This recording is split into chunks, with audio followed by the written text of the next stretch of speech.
Islamic militants who have actually been deemed too vicious even for al-Qaeda. They're attempting to take over Iraq's northern region tonight, and officials there are now calling on the U.S. for help again. Despite the troop pullout, is stabilizing the country still America's responsibility? And Republican Party is still rumbling over Eric Cantor's shocking defeat by a Tea Party-backed candidate, David Brat. Could GOP infighting in the Tea Party fringe cost Republicans not just this fall, but in 2016? And tonight, we will hear from Politico reporter Ken Vogel, who spoke with me about his new book, Big Money, and how so-called mega money men are hijacking the political playing field in both parties. Good evening, everybody, and welcome to RFL. I'm Richard French, and thank you so much for joining us. And tonight, we begin in Iraq, where Americans, they're being evacuated from Iraqi air base amid the threat of an expanded military uprising. And the White House, they're deciding whether it should answer calls from the Iraqi government to assist with airstrikes. This, of course, after militants of the Islamic State of Iraq and Syria, or ISIS as they've been called, which is an al-Qaeda-inspired group, took over Mosul. That's Iraq's second largest city. The militants then closed in on Iraqi's largest oil refinery in the city of Baiji. And they then went on to seize the city of Tikrit, home, many of you may remember, of Saddam Hussein. Well, tonight, the militants, they're headed for Baghdad. Their goal, to institute Sharia law and erase the border between Iraq and Syria. They are calling here, and what we are seeing on the ground is unbelievable eyewitness accounts calling for a takeover of blessed invasion. Iraqi army and police, they've abandoned their posts, reportedly fled, literally stripping down to nothing and leaving all the artillery behind.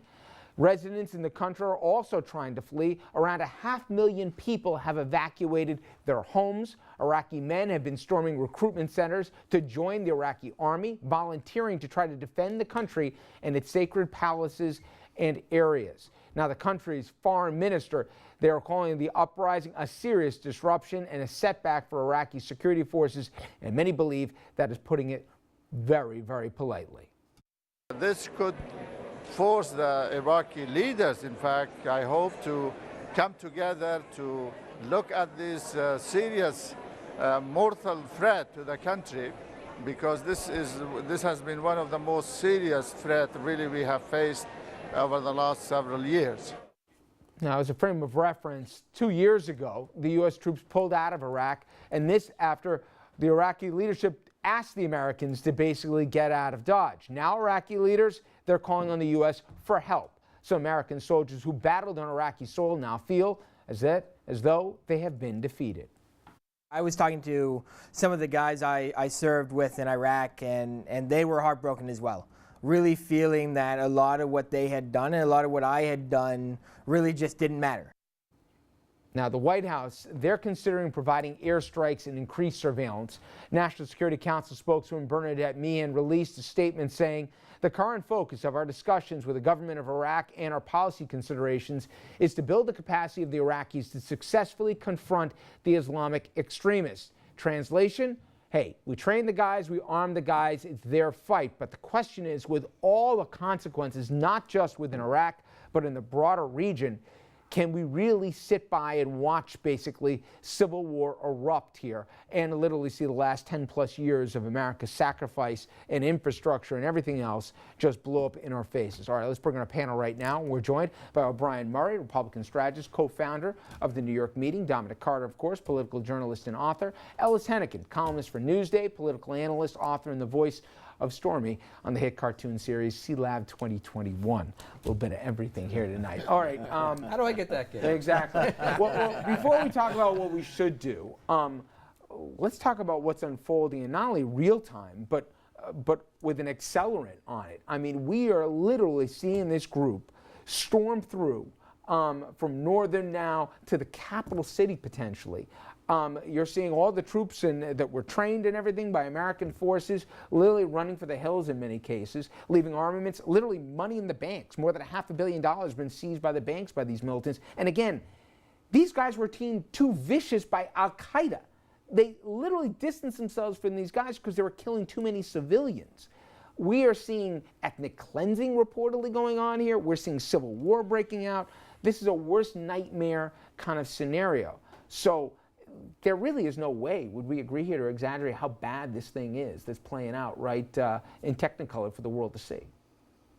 It's bad. It's bad, sure. It's terrible. Bad, but I think worse than bad. Real bad. I mean, you look at what's going on in Syria right now, and their whole intent is that they want to erase the border, basically with a giant eraser here, that there is no more border, and then bring Sharia law to the region. Think we're all in agreement that it's bad. It's terrible. I think we're probably in agreement of what to do. You think we are? Yeah, sure. Well, go ahead.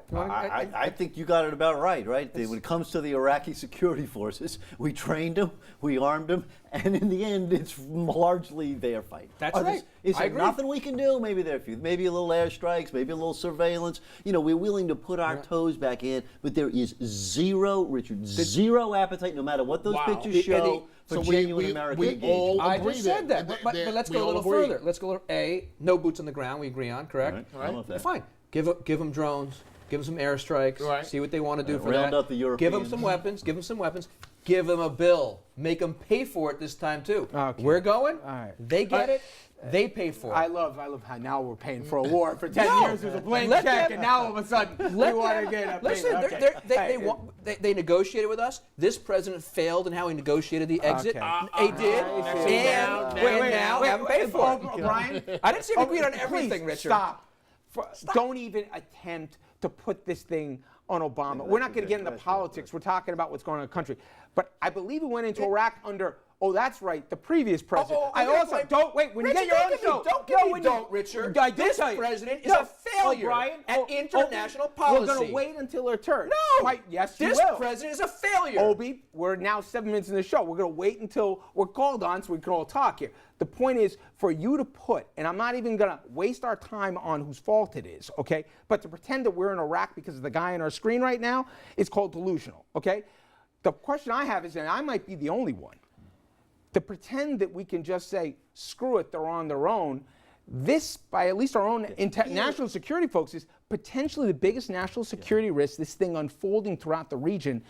I don't know what to do. I'm not saying boots on the ground, but I think we've got to do at least airstrikes, right? Listen, you have eloquently described the reasons for us wanting to do something. And indeed, we do not want a result that the worse than al-Qaeda crowd ends up running all of Iraq and knocking down the border with Syria. Now hold on just a second. We may not be there yet. I mean, there are a lot of bad signs, and the Iraqi government, Maliki is not.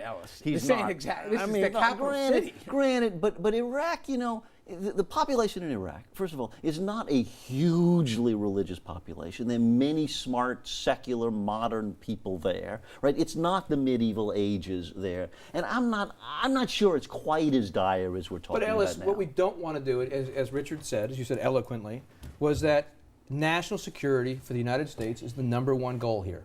It always is in the foreign policy here.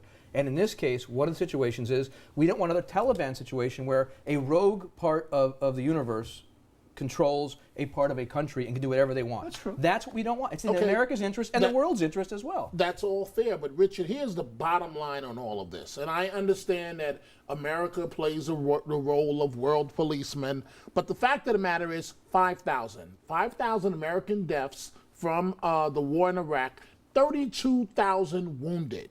That's all Americans need to hear. That's all Americans want to hear. America doesn't want anything to do with what's going on in Iraq. Now, there are some things that can be done. Perhaps drones may be the way to go. I don't know if that's going to stop this very determined group. Well, let's be clear. If we do that and we do airstrikes, which I think it's funny, apparently we're learning right now that Maliki went to the president more than a month ago and said, I need some help. And the president basically said, you were the same guy who told me to get out of here and everything else. Now you want my help. That all said, when we do military airstrikes, and I don't think there's going to be a choice here, you're going to kill civilians because this isn't nation state against nation state. These are marauding thugs working their way through the countryside. It is, I'll grant you this, Richard, it is worth us thinking, smart people who are not so locked into ideology that they can't be open-minded. This is a bad thing. It would be great if we can come up with some fresh ideas with allies, using diplomatic pressure, finding financial ways to do it, to try and influence these situations other than the massive boots on the ground that all of us disagree with. I'm not sure we have that idea yet, but it definitely is worth looking for. But my gosh, if you think about the sacrifice, we all know why we went in there with the WMDs, never trained, all that stuff. But that all said, the blood that you mentioned, the lives lost, and the lives forever altered with all the injuries on the battlefield, the treasure that we have spent on that country in the hundreds of billions of dollars, right? And now, and all the infrastructure, not just the training, we train these guys and they literally strip down to their birthday suits Richard, and run for the we're all in hills. agreement on this, though, Richard. Ah, That's the beauty of this. We all agree on both sides. The question is how to get through this. And I contend this president could not negotiate buying a used car.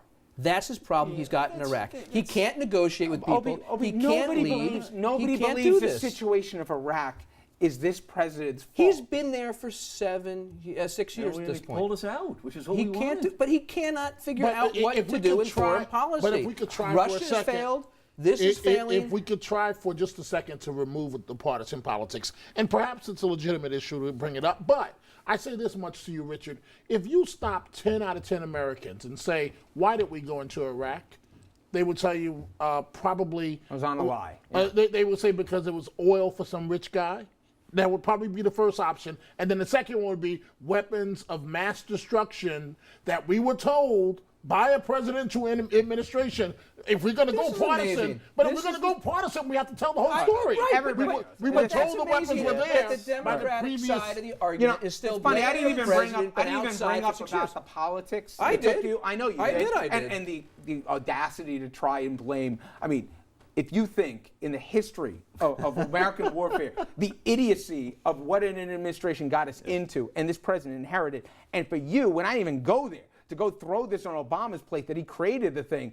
I didn't say he created it. What I said was he has been terrible at foreign policy. If you look at any foreign policy, what has he done correctly? Yeah. But I don't there are many Americans that would say he's been very good at foreign policy because Americans have not lost he their frees lives. 5 guys from Gitmo. That's great foreign No, policy. I'm not talking just about saying, the Gitmo. he doesn't I do tried, anything everybody. right. I tried He to talk doesn't about where do it we were right. going, but apparently I couldn't get there. All right, head over to Facebook and Twitter and tell us what you have to say about our question tonight. What is, or do we even have a responsibility to stop a militant takeover in Iraq? And if you say no, consider for a moment, what if Baghdad falls? Then what? All right, coming up next, everybody. Some of the nation's most influential Republicans, they're grumbling right now over Eric Cantor's shocking defeat here by a candidate most had never even heard of before Tuesday night. Will the GOP infighting cost them when they have so much to possibly gain this November and in 2016?